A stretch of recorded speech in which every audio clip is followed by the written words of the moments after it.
wonder why your son don't need a gun to get respect up on the street.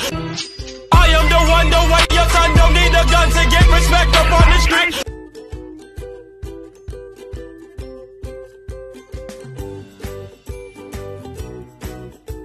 Okay, so bali para sa lumpiang Shanghai, kailangan po natin ng ground pork. Pwede rin naman po na ground beef, depende po sa inyo. Onions, kayo rin pong bahala kung red or white onions. Spring onions, carrots, egg.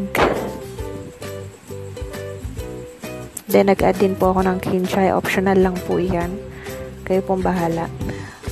Seasoning mix and pepper. Then, i-mix nyo lang po lahat ng ingredients. Then, hanggang sa maging ganyan na po yung itsura niya. Ipasok nyo po muna sa freezer para po hindi masira.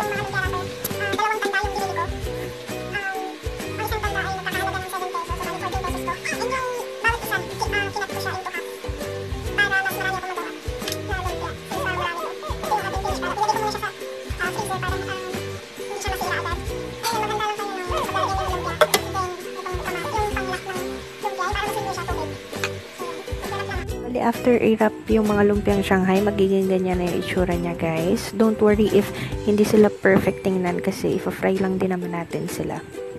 So now, let's proceed sa paggawa naman ng ating lumpiang Shanghai sauce.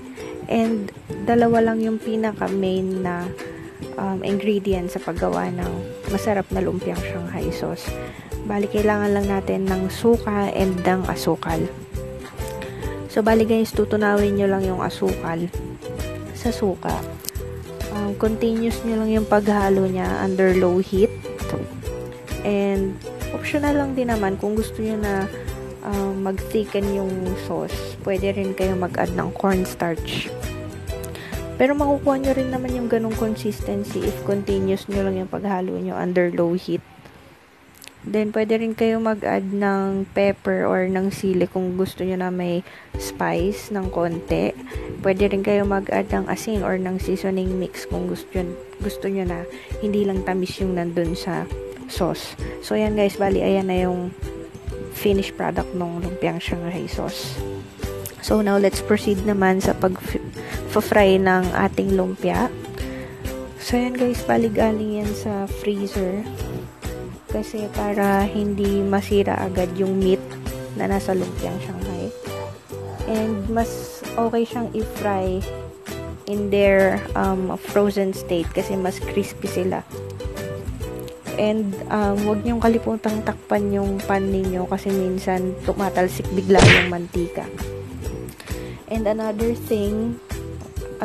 tip para maging crispy rin yung lumpiang Shanghai nyo is i-drain nyo sila ng nakapatayo sa paper towels para mas ma-absorb yung mga oil kesa sa pahigang position. So, ayan guys, ayan na yung ating lumpiang Shanghai na toasted.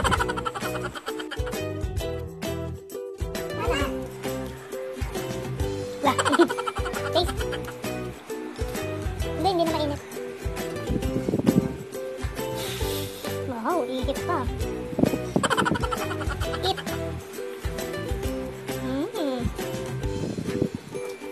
Oh no!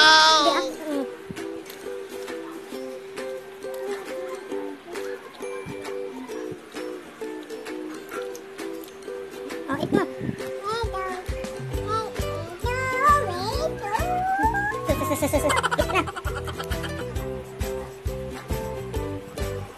Sarap? Wow, sarap. Okay.